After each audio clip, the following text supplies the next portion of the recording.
Let's give him a lot of love.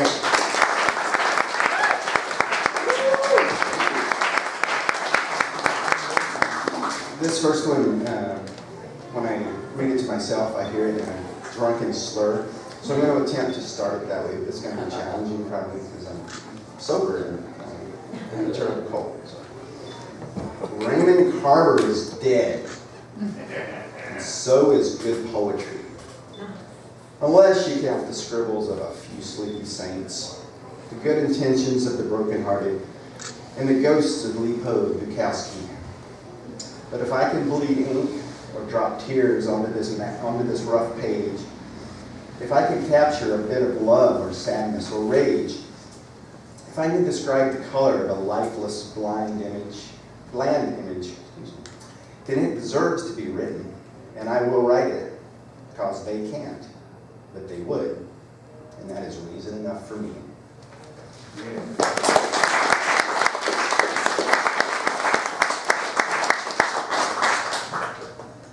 I strain my poems through filters of hatred and death. If they make me hate others, I toss them as tainted and impure and not conducive to the creative process. If they make me hate myself, then I know I've hit a nerve and they have potential to touch the world. So I submit them to the final test, the test of death. If they make me want to kill some part of myself, say my past, or a feeling of guilt, then I know they are useful and I polish them like a mirror or a poisonous apple to nourish seeds that languish in dirt, silent and disregarded. If they make me want to kill others, then I send them raw and unfinished to the authorities, naive and unpoetic, to see how seriously they take my threat. And well, I'm still writing on the right side of steel bars, and I'm still killing hearts, piece by piece. And if you listen to screams in the night, you'll know I'm also killing myself. Word by brutal fucking word.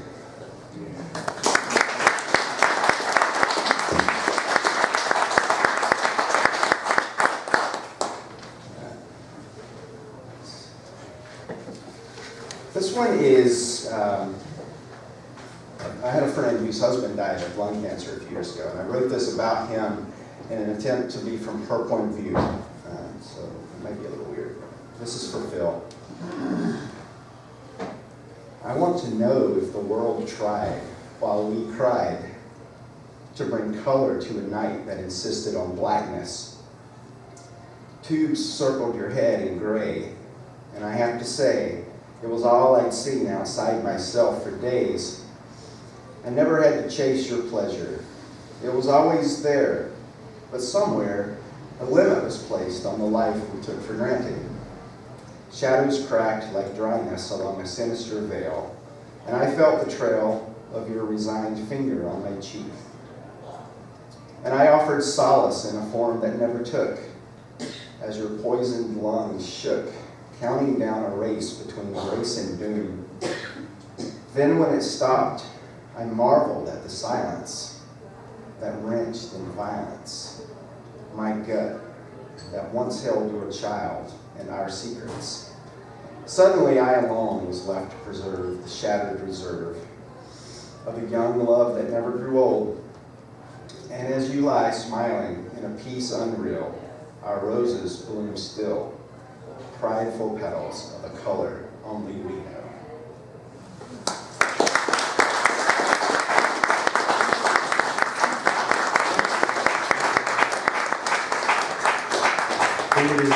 Is this your beer? Oh, wow. I need that.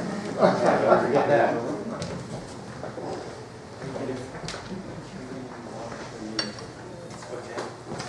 So Steve Williams is one of my favorite people on the planet.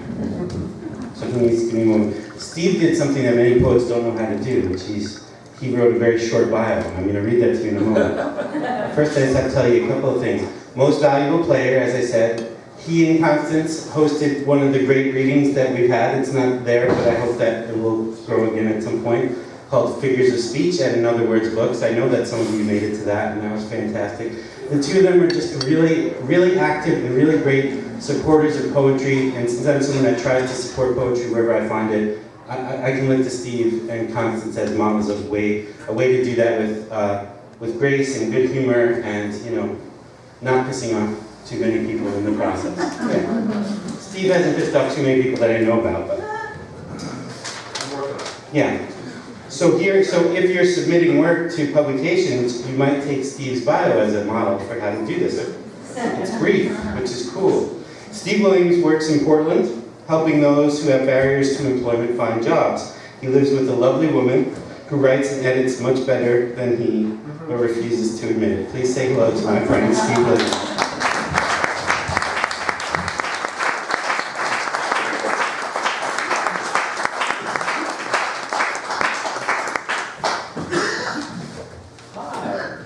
Hi. This is going to be a multimedia affair, which is always interesting, at least to me. So this book that I lost. I need 3 music stands, Chris. Come on. So this is the history of this. A friend of ours, who's a national renowned poet, created this form, and it came from her class where she asked everybody in the room, what was your most difficult age? And the consensus among the college students was, my most difficult age was 13. Which is, the first year of being a teenager, and your body erupts, and how it goes. And so she gave them as their final an assignment, which was write a poem about being 13. And it has to be in 13 parts. And each part has to have 13 lines. And each line has to have 13 syllables. So this is the final. So I read this once all the way through at another venue. And some feedback I got at the end was, it's a great poem. Oh, by the way, it takes 13 minutes to read it. And, but they wanted more. They said it needs to be expanded. Make the poem longer. And I'm like, I don't want to make the poem longer. So we talked about, my collaborator here, and decided we were going to add artwork to it. And so each of the 13 parts has an illustration. Okay? And so these are 8 by 8. And so they're hard to see. So I have the originals here. There's the originals. And Vanna White Part 2. She's much prettier than White. It's going to walk up and down the aisle with the originals so you can see them. And so basically there are 13 illustrations, and they kind of form a parallel visual progression, visual poem, if you will. They are not literal to the poems. There are things in the poems that are in illustrations, but there are a lot of things in the illustrations that no mention of in the poem. And they progress from one thing in color and the rest in black and white, kind of Wizard of Oz-ish, to full color at the end. And from literal to surreal at the end. So I'm not going to read the whole book because it's midnight if we get done. So I'm going to read a few of these, but I'm going to show you all the artwork. So that's how this is going to go. So I'll try not to fumble the handoff. So this first one is a muddy baseball field. But instead of a baseball, we have a tennis ball. Okay? And tennis ball, of course, is the only thing that's in color. We decided to do the book ourselves because so much of it's in color and it would be too expensive for any printer to touch. They'd have to charge $30 for it, so we didn't do that. So this is book designer Constance. What medium did you use? Medium, this is pastel pencil, color pencil, graphite, and black ink. All of these. So this is all, this comes apart. This is all hand bound, hand sewn. Wow. Oh, wow. She did that. She designed the cover.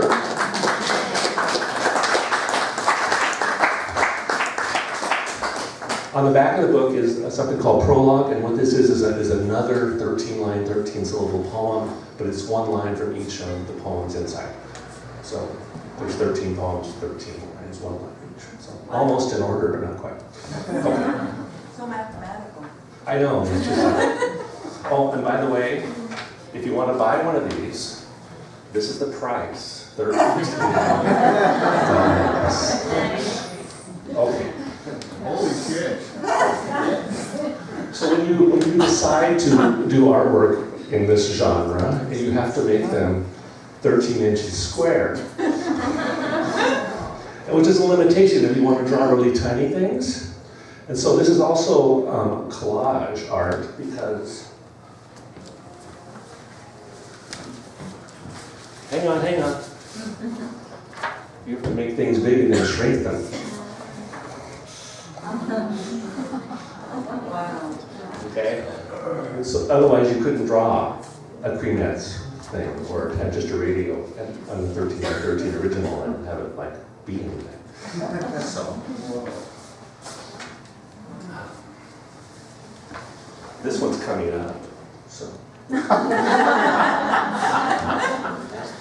this one's a little different. It's not chicken, it's frogs. And actually I'm gonna read this one. But she's still passing out artwork back there. So I have no idea how long this is going to take. So.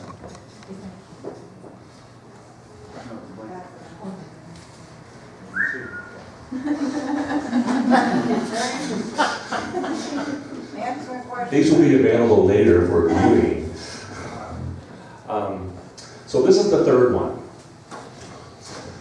If Father hadn't hankered for a mess of frog legs, I wouldn't be squatting in these cattails, listening to our still, hissing rubber raft. I know it's my fault. Little guy pissing in my face as I dropped the spear. Father's head steams as he drags my deflating away. Moonlight burns the pond to stainless ash as survivors resume their foghorn elegy. I fetch the bamboo trident, our listing bucket, and dump 2 silent frogs on the mud.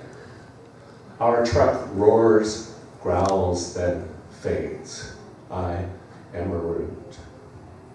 I forage for my new lower voice. Join the bullfrogs, encouraging the deep. Now, headlights, signal and flash, I go quiet, shiver above the dead. He hollers, he's sorry. I hoist pole and bucket like a hobo.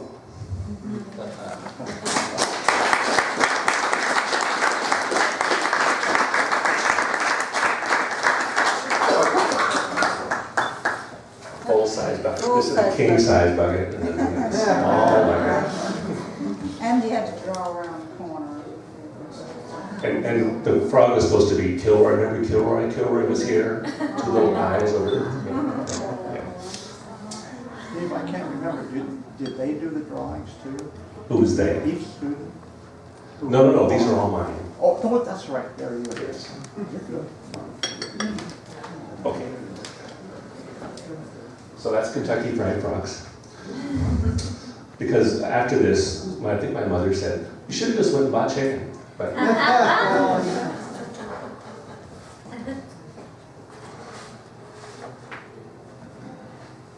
she's arranging. Okay, this is a wood shop with lockers, and I'm not going to read that piece. It's about it being a wood shop.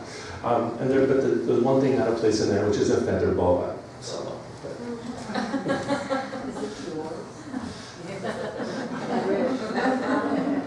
I'll let you all just figure that out. Because I can't read the whole book, because none of you will buy it. It's easy. I know, it's just the way it is. Okay. We're going to skip this one too, because I'm mean. So all I can say about this one is there's a cow named Steve. And there's a Steve crossing. And there's a barbecue. And you can only imagine. No, it's not necessarily. It's a mythical mountain. Somewhere in Europe. I don't know.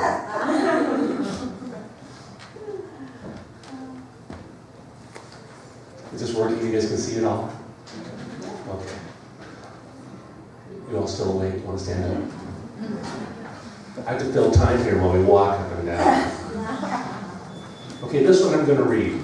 I'm going to read while she walks. See, this is, can you do two things at the same time? Watch, hear. Okay. So this particular drawing is a take on what's wrong with this picture. And there are at least 13 things wrong with this picture.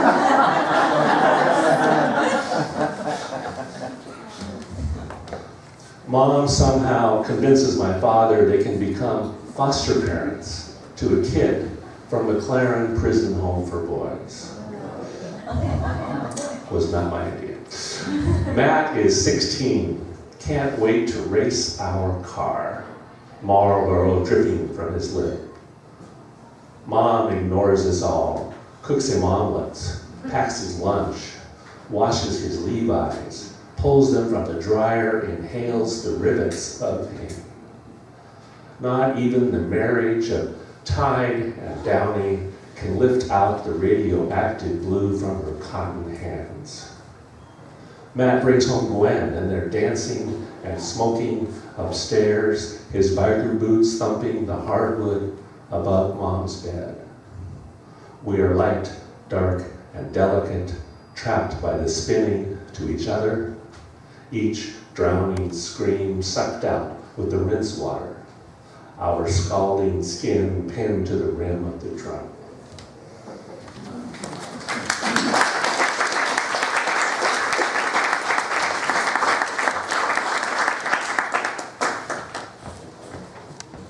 For this next piece, Constance had this idea. By the way, all of these drawings came from me reading the poem, her telling me what she saw in her brain, me saying, well, I don't want to do that, and doing something else, and then some merging of what our ideas were. So this one, she said, I wanted a Christmas tree of cranes. And I said, I can't draw a Christmas tree of cranes. I have no idea how to do that. So I built one. So there's a photograph here of the Christmas tree of cranes, and then this is the drawing. So. You have to draw it from the model. It's too complex.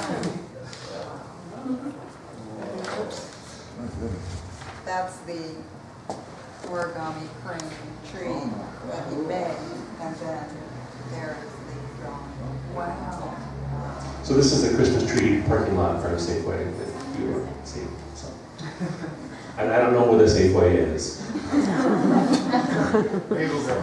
I think it's Reedsport is where the Safeway is. Okay, number 7.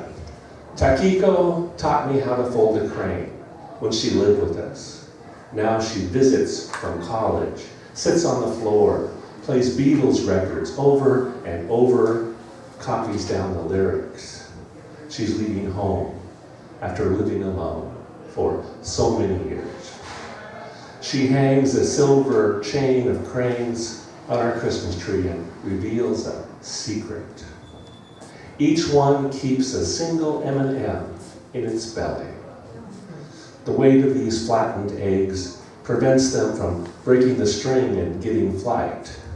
After Christmas, be careful as you unfold each honored mother. Do not rip them open. Release them to their perfect square wrappers. It's okay to eat all of the candy. Share it with your sister, because no woman needs to be pregnant all the time.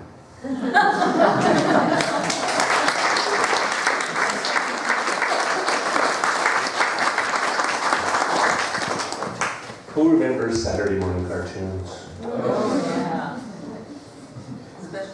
This is Saturday morning cartoons with Trix the Rabbit and Cuckoo for Cocoa Puffs and Toni the Tiger. Okay. Except Toni the Tiger is partly a skeleton and he's under the TV and there's a sock monkey in there and there's a little car. Anyway. Number 8. Mom's rule. The prize inside the box of Cheerios stays in there until one of us pours it into a bowl. My sister Diane has won twice, scooping up a glow-in-the-dark spoon in a Hot Wheels truck. I can't wait. Jam my hands into the box, pull out the plastic packet. It's a girl's ring. Painted gold band, deep blue glass. I'll trade Diane for the truck. Then she catches me, box in hand. But before she can launch into a fit of wailing, Mom starts screeching in her bedroom. Diane and I bang into each other like drugged up monkeys. We hear Father's calm voice, not his words. Hear the lamp clanging against the door. I trade my bike, the pool table, anything, just stop. Diane is sucking her hand, blue diamond in her mouth.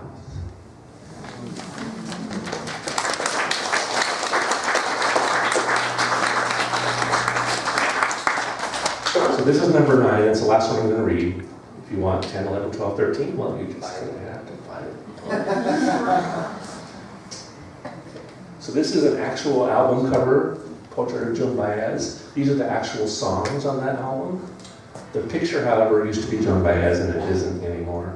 I kind of did my own thing. So that's the bridge. That's the stereo console on the road. That's the yellow record road. I don't know. Anyway. 9. The old Mercedes is skewered by the bridge's side rail. Engine shrapnel has blasted through the shotgun seat where I used to ride. The radio remains pristine. We are at the wrecking yard. Father lies upside down on the driver's side, removing the Blaupunkt. I shine a flashlight into the belly of our ripping out. The car was his promise of restoration, but he never got around to it. 3 goddamn cars, and she crashes this one. I want to go, leave the radio behind, let it play Baez and Dylan for my mom, not become some dead creature dangling wires from its head, to be stashed away on steel shelving in the back shed without power or speakers ever to play again.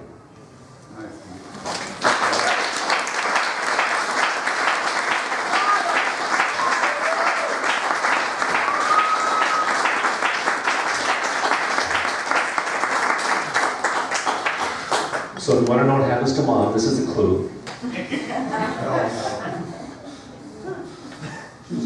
is sealable from, this is the only one that's on. This is a dark moment before the end.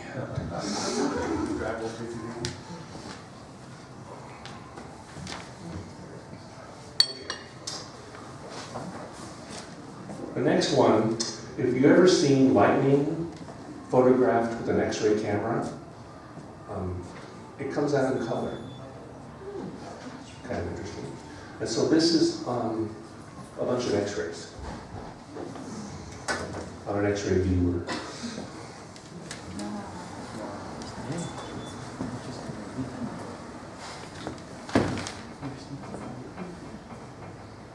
Is that Carillion photography? Is that what you call it? I don't know. It's an X-ray photography. You know. Some of them have been colorized, some haven't. I've decided to colorize them. Okay, 2 more of these, and then we'll do a couple poems, and then I'll sit down, and you can all like pee.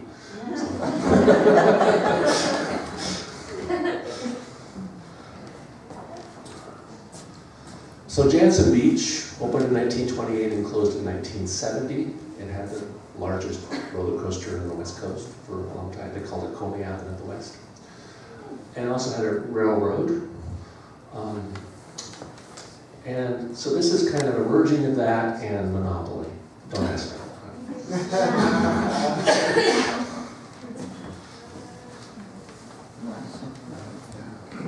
all the names of the properties in the monopoly have been changed to protect the area. You know, Harold's Barn, things like that. So.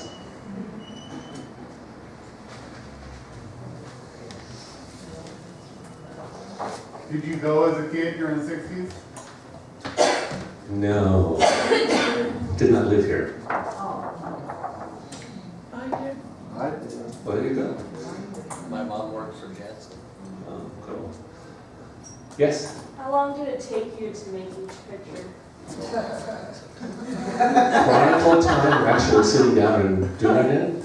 It took 3 or 4 days to do each one, depending on how complex it was. It took months to actually finish one, because I would find other things to do. So it took a year. Actually, it probably took 13 months.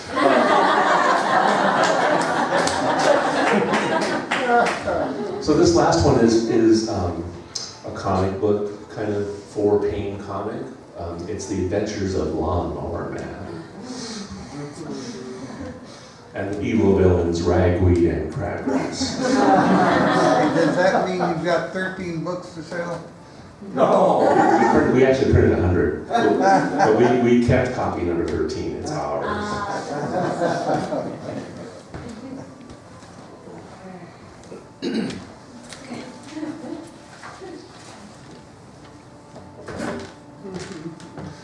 So that's the book. Like I said, $13. They're up here.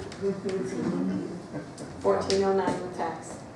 $14.09 with tax. We are no longer in the land of no sales tax. If you want to donate a penny to the cause, we can just call it $14.10. Okay.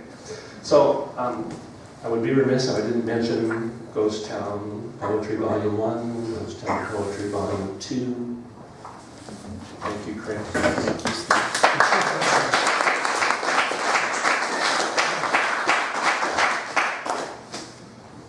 It is going to be Valentine's Day, so I gotta, do that Valentine's Day thing, then I'll just shut up.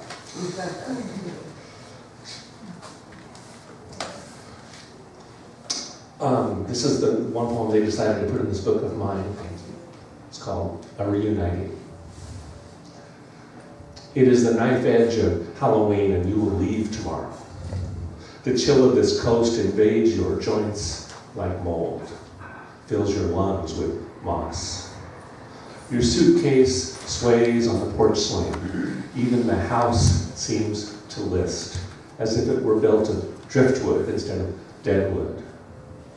All night I hold you like dead leaves in my fists until the moon gives up on the last breath of yesterday held in my lungs. I help you down to the bay. The day is unseasonably clear, almost tropical. You perch on a log, unclench in the heat. The low tide has left a plain of wet sand and derelict trees. I begin to build something in the hope of filling myself. First a Kon-Tiki deck of driftwood, then circular walls piled higher, then suddenly tumble down in a hollow rumble. I build again, learn the tolerance of wood for staying in place. Finish an igloo of ribs and fingers as the horizon harvests a pumpkin sun. I turn and you've crawled up a tangle of branches and trunks, chasing the light upward from a darkened shore, your arms sunning out as if you want this brittle wood to find buds and leaves. Soon my dome drifts out on the evening tide, keeps itself intact as it twists. The sunburned Pacific promises to set it on fire. I feel the breaking waves at the bay's mouth in my legs, my ribs, my teeth, as they splinter this home I cannot live in.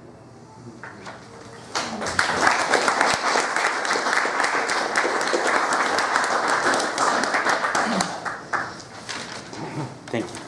Okay, last one. So we all have family history, and then our partners get to deal with it.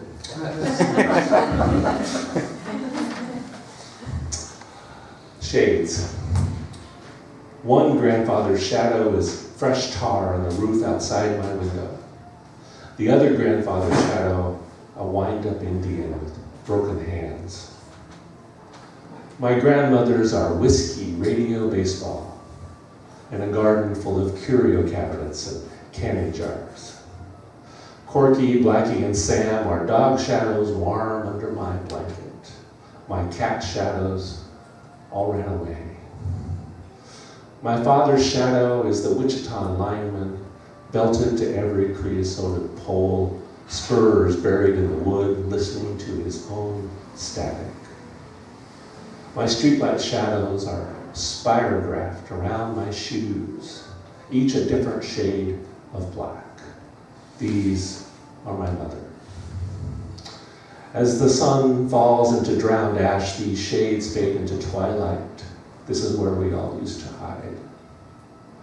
When my face rises in your bright hands, I hold your kiss long enough for each of them to have their turn. Thank you.